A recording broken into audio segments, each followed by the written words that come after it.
ሰላም ፍትዋትን ክብራንን ኣብ ዓለም ትርከቡ ናይ ቻናሌ ቤተሰብ በብዘለኹምዎ ሰላምኩም ብዝሕ ተረፊ ይበለልና። እንኳዕ ድማ ናብ ቻናሌ ብሰላም መጻኹም ማለት እዩ። ክብራት ኣሕዋተይ ናይ ሎማዓንቲ ቪድዮና ዝኸውን ከዓኒ ብናይ ሕቶታትኩም መሰረት 140 ካሬ ኣጠቃላይ እስካዕ ምህዳም እስካዕ ፊኒሽንግ ክንደይ ይውድአና እንዝበልኩምኒ እንግዲህ ካብቲ ዘስተውዐልክዎ ነገር ክነግረኩም እየ። ብርግጽ እኳ ናይ ገዛ መስርሒ ክንድዚ ይውድልካ ናይ መጨረሻ ነጥቢ ናይ ከዓ ናይ መጨረሻ ዕዳጋ ይተውፀሉ ግን ድማ ሓፈሻው ብማእኸላይ ሕዚ ንበልና 2 ሚልዮን ኣክል ተይልና ያው ዝተወሰነ ወስኽ ደግሞ ብናይ ባዕልትና ንሓስበሉ ኢና።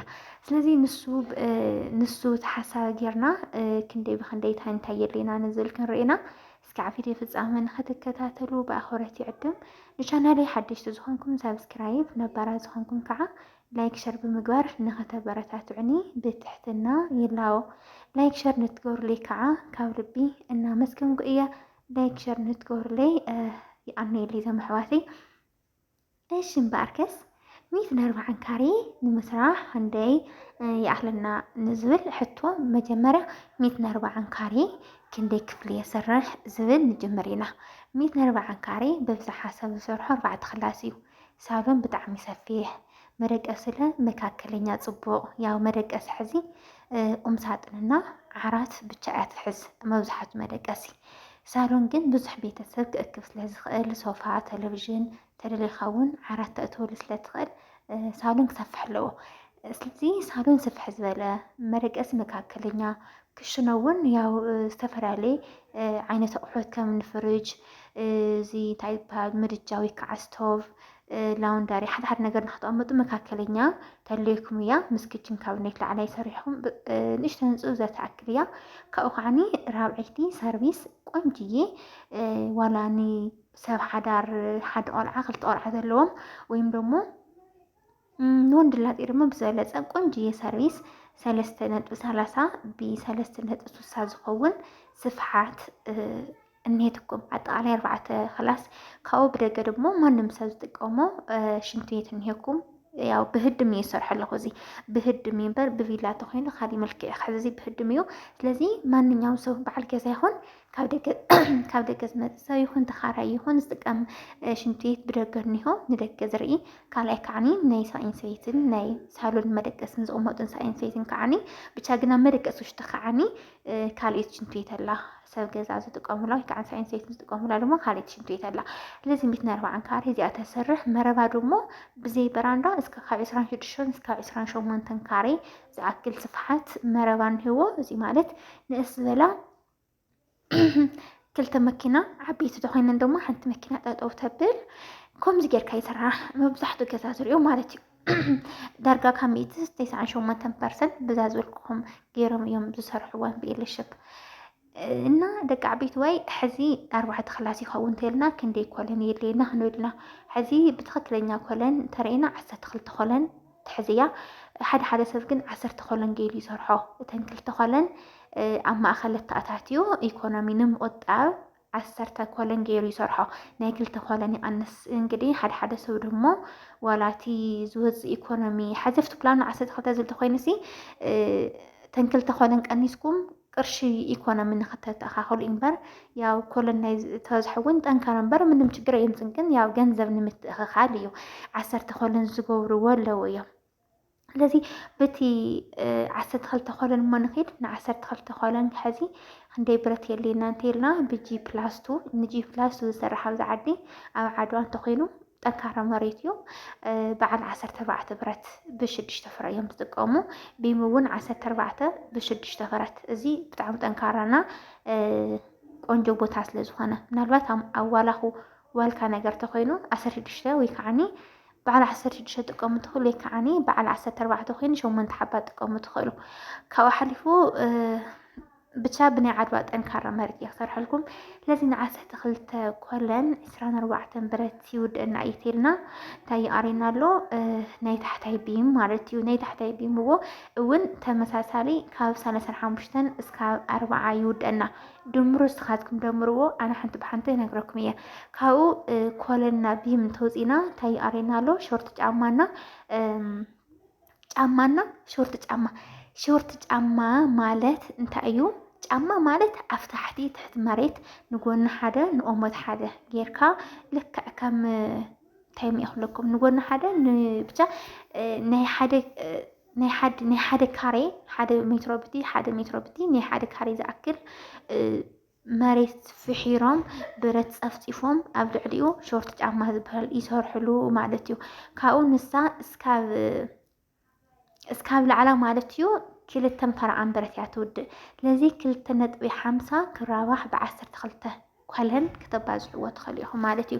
ስለዚ ብቻ ብረት ናይ ኮለንና ሕዚ ናይ ኮለን 24 እንተይልናዮ ናይ ታሕቲ 4 እንተይልናዮ እንደይ መፀሎ 64 ይኸውን ኣሎ።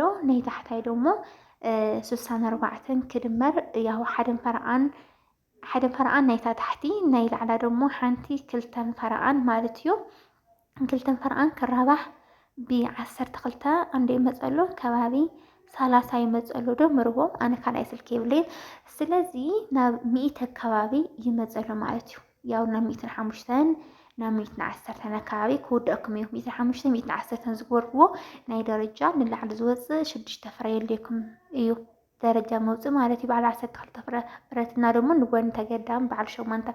ስለዚ ናይ ዝነገርኩኹም ብረት እዘን ናይ ቢምና ናይ ኮለን 14 እየን። ዋግኡ ብ2800 በፂሑ 2009 ነይሩ ናብ 2008 ወሪድ ነይሩ 2008 ባዝሕዎ። እዘን ናይ ታሕቲ 40 ግን እዘን ናይ ኮለንና ናይ ጫማ ናይ ኮለን 24 ኣለኩም እየ። ናይ ጫማ እውን 2 ፈርቓን ብ12 ባዝሕዎ ብረቱ ደግሞ በዓል 14 ብ2008 ተባዝሕዎ ትኽእል ኢኹም በዓልትኹም ማለት እዩ። ናይ ቢም ግን ግሬድ ቢም ኣብ መሬት ስለ ዝኾነ ተሸካሚ ስለ ዘይብሉ እንታይ ይሽከም ኣሎ? ብሎኬት ብቻ እዩ ዝሽከም። ብሎኬት ደግሞ ምንም ኣይኸብደይ ምክንያቱም ኣብ ልዕሊ መሬት እዩ። በዓል 12 ተገበርኩምሎ ምንም ኣይትጉድኢ ጠንካራ እዩ ዝኸውን ምክንያቱም ዝሽከም ነገር የብሉን።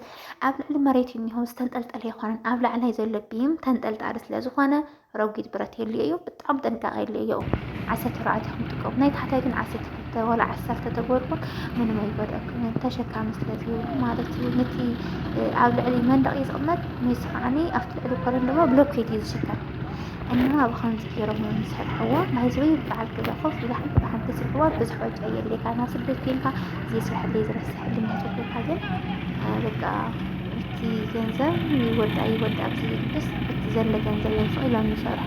በዓል ገዛ እንተኮይኑ ግን ኣብ ምንታይ ይጎድእ ኣብ ምንታይ ዘይጎድእ እናገበረ ገንዘቡ ብጣዕሚ እናገበረ እናቆጠበ እዩ ዝኸድ ማለት እዩ።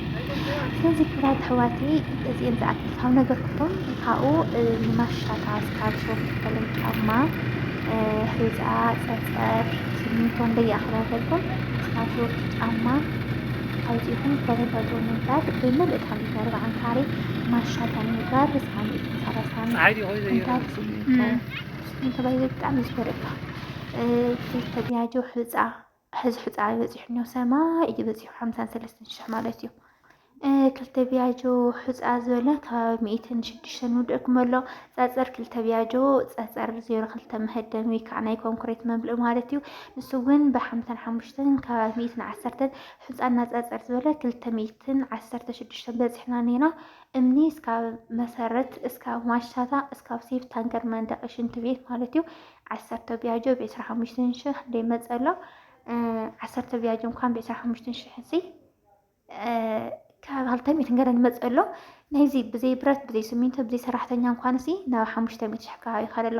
ስለዚ እስካብ ብረቱ እስካብ ሰራሕተኛኡ እስካብ ስሚንቶ ናብ 1 ሚልዮን ይኸይድ ኣሎ ማለት እዩ። እስካብ መህደሚ ደግሞ ናብ 1.8 ይኸይድ ኣሎ ማለት እዩ።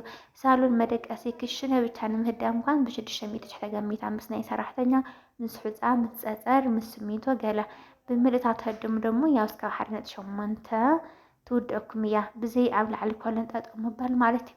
ምክንያቱም ሕዚ ብረት እንዲያም ጎድኢ ይጎድአካ እንዳሕና እዩ ብጣዕሚ ዝጎድእ እንታይ እዩ ዕፅፊ ዝወስኻ ህፃና ፀፀር እምኒ እና ደግሞ ካብ ኩሉ ብላዕሊ ሰራሕተኛ ሃይ እዮም ኮይኖም በቃ ካብ ኩሉ ዝጎድአካ ንብረት ገዚእኻ ፎይ እትበልካ ናይ ሰራሕተኛ ኣይከኣለን። ብዘይ ሰራሕተኛ ደግሞ ምንም ኣይኸውን። ዝኩሉ ኣቑሑት ገዚእኹም ሰራሕተኛ እንተዘይልዩ ዋላ ሓንቲ ዋና ነገር ሰራሕተኛ እዩ ዘድልየካና። ሰራሕተኛ ብጣዕሚ እዮም ከቢሮም ገርመክም እዩ። እዚ ስራሕ እዚ ክንሰርሖ ከለና ንመዓልቲ 600 خمزي نورو حزين شن حمشتن 3 وسيخم سلازي بتحمي خبيرنا سكع مهدمي سكع حدنت شمنته حدنت شدشته بتشاقن كان بقحو خم بايتو كاب حدنت شمنته سكع حدنت شمنته كاب حدنت شدشته سكع حدنت شمنته يودكم يون يميتنا 4 كاري مالتي እና ያው ከምዚ ኣጌርኩም ስርሕዋ ብፍላይ ድማ ስሚንቶ ሓዚ ቀኒሱ እንሆ ገዛ መስርሒ መዓዝ ጥዕምቲ ተልኩምኒ ቀውዒ ብረት ብጣዕሚ ቀኒሱ ነይሩ በዓል 14/2005 መፁ በዓል 14/2005 2480 ነይሩ ሕዚ ግን 400/500 ስለ ዝወሰኸ برت حزاتي اندام حزات شعر عن شعتر وعن شو مونتن نيرو هذي 53 كحنت بياجو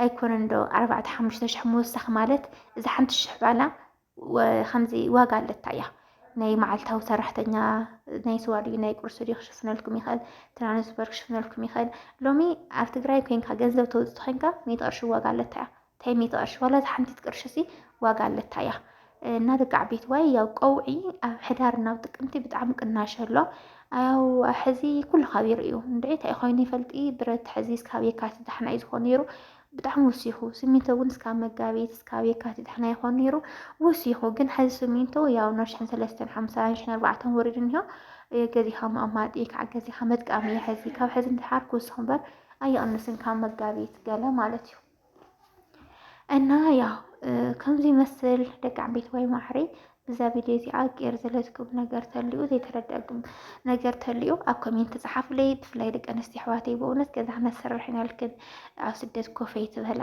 ወላ ሓንቲ ክላስ ሰሪሕ ተመለሳ maxaday እንደዚህ ክላስ ሰሪሓ ንክንደዚ ስራሕ ክናል ክድዕል መልክዕን ስደተይ ትቀመጣ እንዳይቆጫችሁ በእውነት ኬትና ሳይ ክብለክ ዝፈቱ ዓድኻ ዝመስልዎ ነገር የለን ሓዳር ክንጌርክነይ በዓልትን ህይወት ጀምረ ይኽብለክ ዝፈቱ እና ብጣዕሚ ዝፈትወኩም ዝኽበረኩም ክብራት ኣሕዋተይ ሰሰና